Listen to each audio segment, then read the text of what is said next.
सो दोस्तों welcome to money stocks. तो इस वीडियो के अंदर हम लोग बात करने वाले हैं मल्टीपल स्टॉक्स के बारे में। तो चलिए सबसे पहले हम लोग डिस्कस करेंगे इन्फोसिस के बारे में, जहां हमें इन्फोसिस के अंदर पिछले ट्रेडिंग सेशन के अंदर ऑलमोस्ट 1% की तेजी देखने को मिल चुका था। 1495 रुपीज़ के आसपास में कहीं ना कहीं इन्फोसिस हमें क्लोज हो चुका था। बेसिकली इन्फोसिस इस वीडियो के अंदर हम लोग मल्टीपल अपडेट्स के बारे में बात करने वाले हैं, मल्टीपल न्यूज़ के बारे में बात करेंगे। उसके साथ साथ जो टेक्निकल चार्ट के अंदर बहुत ज़्यादा इंपॉर्टेंट पैटर्न हमें कंपनी क्रिएट कर रहा है, राइट, तो वो भी जानना आपके लिए और हमारे लिए ये बहुत ज़्यादा इंपॉर्टेंट है दोस्तों। तो चलिए बिना वक्त गवाए एक एक करके अपडेट्स के बारे में कवर अप कर लेते हैं। इन्फोसिस अगर आप देखोगे तो पिछले 6 महीने में टॉप से लेके करंट प्राइस अगर आप कैलकुलेट करेंगे तो लगातार कंपनी गिरते हुए दिखाई दे रहा है। एंड कहीं ना कहीं इन्फोसिस ये कंपनी 13.5% की गिरावट हमें हो चुका है। बेसिकली गिरावट का जो रीज़न है कहीं ना कहीं यूएस के अंदर अगर आप इनका एडीआर वर्जन देखोगे तो एडीआर वर्जन के अंदर हमें थोड़ा बहुत पैनिक लेवल क्रिएट हो रहा है, थोड़ा बहुत गिरावट हमें हो रहा है। तो अगर इन्फोसिस का एडीआर वर्जन जो कि अमेरिका के अंदर लिस्टेड है वहाँ अगर आपको प्रॉब्लम दिखाई देगा, फॉल दिखाई देगा, तो उसका बहुत ज़्यादा इम्पैक्ट हमें इन्फोसिस कंपनी जो इंडियन मार्केट के अंदर लिस्टेड है वो कंपनी के अंदर भी उसका इम्पैक्ट हमें दिखाई देगा। कहीं ना कहीं यही रीजंस की वजह से उसके साथ साथ जो मार्केट हमें कुछ दिनों से बहुत ज़्यादा वॉलेटाइल था, उस वजह से भी हमें मल्टीपल स्टॉक्स के अंदर, मल्टीपल सेक्टर के अंदर हमें गिरावट नज़र आया। तो कहीं ना कहीं इस वजह से ही हमें इन्फोसिस कंपनी के अंदर भी गिरावट देखने को मिल चुकी है। तो हम लोग क्या करेंगे, सबसे पहले अपडेट्स के बारे में कवर अप करेंगे। जिस तरीके से ये कंपनीज हमें काम कर रहा है, वो टीसीएस हो, विप्रो हो या फिर इन्फोसिस हो, तीनों कंपनी के अंदर आपको क्या करना चाहिए, एनालिस्ट के द्वारा हमें बोला गया है कि आपको क्या करना चाहिए, ये अपडेट्स के ही अंदर आपको दिखाई दिया है।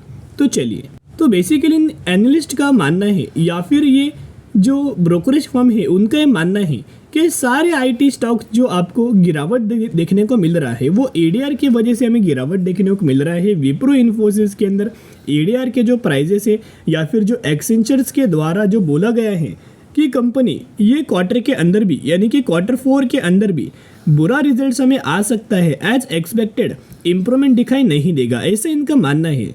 लेकिन अगर आप कहीं ना कहीं देखोगे पिछले बार भी एक्सेंचर्स कंपनी का जो रिजल्ट्स हमें दिखाई दिया था वो रिजल्ट्स के अंदर वहाँ एक्सेंचर्स के अंदर बुरा परफॉर्मेंस किया गया था। लेकिन जो इन्फोसिस हो या फिर विप्रो कंपनी था, जो मार्केट हमें एक्सपेक्ट करके चल रहा था, उस तरीके से इन कंपनीज ने परफॉर्म किया, जिस वजह से क्या इन कंपनीज के अंदर गिरावट हुआ दोस्तों?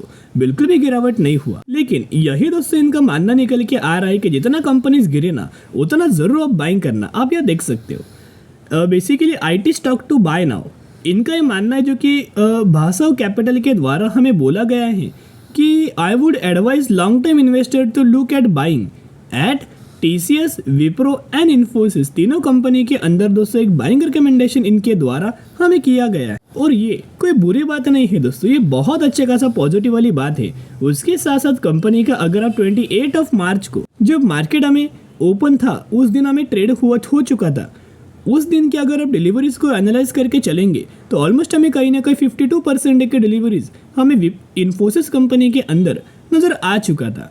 कहीं ना कहीं इन्फोसिस के अंदर लगातार हर एक दिन का अगर आप डिलीवरीज को ऑब्जर्व करके चलेंगे तो मोर देन 50% तक की डिलीवरीज आपको दिखाई देता है। और अगर ये बाई चांस कंपनी गिरे ना 1-1.5%, फिर तो डिलीवरीज बढ़ के 70 से 80% तक हमें बढ़ते हुए देखने को मिल जाता है। ये क्यों हो रहा है? क्योंकि इनके अंदर जो निवेश कर रहे हैं ना वो रिटेलर्स नहीं हैं, बल्कि म्यूचुअल फंड से, फॉरेन इन्वेस्टर से यानी कि एफआईज हैं, एंड डोमेस्टिक इन्वेस्टर से यानी कि डीआईएस है। तो अभी आपके लिए और हमारे लिए एक डेट सबसे ज़्यादा इंपॉर्टेंट होने वाले हैं अगले महीने से, यानी कि अप्रैल महीने में। अभी अप्रैल महीने में क्या होने वाला है आप सभी को पता है कि हर एक कंपनी का Q4 का रिजल्ट आने वाला है। वैसे इन्फोसिस कंपनी के द्वारा जो Q4 रिजल्ट की डेट है वो डिक्लेयर किया हुआ है। इनका यह मानना है कि इन्फोसिस कंपनी का जो Q4 का रिजल्ट है वो 18 अप्रैल को आपको देखने को मिलने वाला है। और 18 अप्रैल को जो रिजल्ट्स आने वाले हैं उसके साथ साथ कंपनी शेयर होल्डर्स को डिविडेंड का भी बेनिफिट देने वाले हैं, यानी कि एक साथ 2 बड़ी धमाके आपको देखने को मिल रहे हैं। तो कहीं ना कहीं अगर आप एक चीज़ ऑब्जर्व करके चलेंगे रिजल्ट्स भी हैं, उसके साथ साथ डिविडेंड का भी बेनिफिट मिलने वाला है। और जो मार्केट हमें एक्सपेक्ट करके चल रहा है वैसे कंपनी अगर फुलफिल करता है ना, तो ये कंपनी का सबसे पहला टारगेट आपको 1750 रुपए का नजर आएगा और फिर ये कंपनी 1900 रुपीज तक का लेवल्स को टेस्ट करने के लिए जाएगी। अभी मैंने बहुत बार आपके साथ शेयर किया है कि जो मार्केट हमें एक्सपेक्ट करके चल रहा है ना दोस्तों, वैसे अगर कंपनी परफॉर्म करता है, ऑलमोस्ट फुलफिल करने की कोशिश करता है ना, तो मार्केट कोई भी बुरी सिचुएशन इन कंपनीज के अंदर नजर नहीं आता। मार्केट बहुत अच्छा खासा पॉजिटिव रिएक्ट करता है। कहीं ना कहीं जो Q4 रिजल्ट्स आने वाला है 18 अप्रैल को, तो मार्केट हमें क्या एक्सपेक्ट करके चल रहा है वो अगर हमें पहले से पता लगेगा कितना अच्छा होगा दोस्तों, राइट।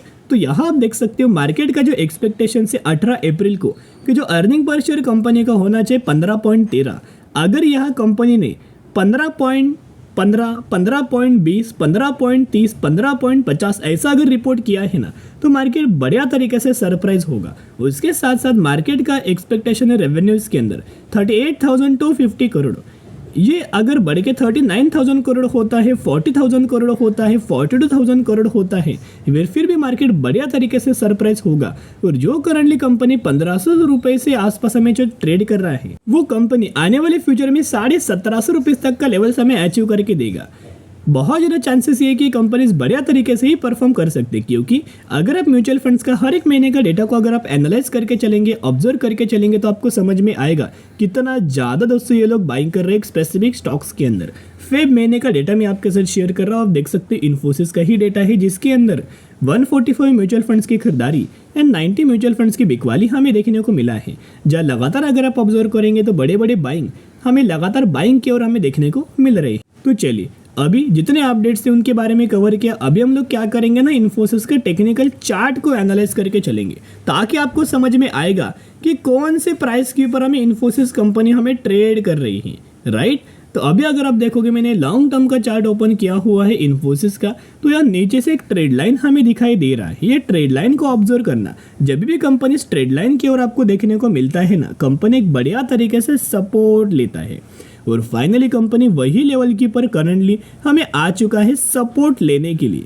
तो यहाँ हमें देखना ये जरूरी है कि क्या कंपनी डब्ल्यू पैटर्न क्रिएट करके ब्रेकआउट करता है या फिर ट्रेड लाइन का ब्रेकडाउन करता है। क्योंकि होता क्या है ना दोस्तों, आपको दोनों तरह से प्रिपेयर होना चाहिए कि अगर ऐसा हुआ तो मैं ये करूँगा और अगर वैसा हुआ तो मैं वो करूँगा, राइट। तो यह बहुत ज़्यादा चांसेस ये है कि कंपनी सपोर्ट लेके अच्छी खासी रैली हमें कंटिन्यूएशन आपको देखने को मिल सकता है, क्योंकि जो गिरावट नजर आई है ना, ये गिरावट फुलफिल करने के लिए कंपनी को आगे बढ़ना ही पड़ेगा। और अगर रिजल्ट्स भी अच्छा आता है तो आपको पता है तो क्या होने वाला है, बड़े बड़े तेजी बड़े बड़े कैंडल्स आपको बनते हुए दिखाई देंगे। जिस तरीके से ये कैंडल्स हमें क्रिएट हो रहा था, यानी कि जिस तरीके से आपको एक कैंडल्स दिखाई दे रहे हैं, इस तरीके से कैंडल्स हमें क्रिएट हो पाएंगे।